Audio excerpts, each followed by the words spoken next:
আজকের দিনটা আমার জীবনে একদম ভালো ছিল না। সকাল থেকেই খুব মন খারাপ ছিল। বিকালবেলা একটুখানি বেরিয়েছিলাম একটা কাজের জন্য।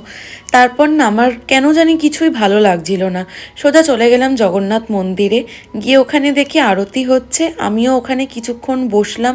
সত্যি বলতে বিশ্বাস করবে না, কেন জানি না একটা আলাদা শান্তি আজকে অনুভব করলাম।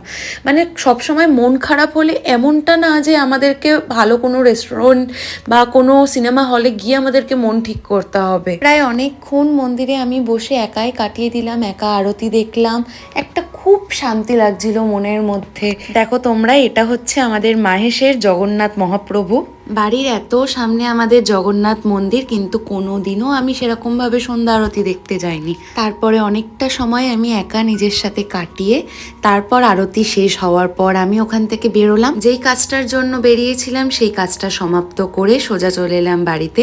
তোমরা সবাই ভালো থেকো, সুস্থ থেকো।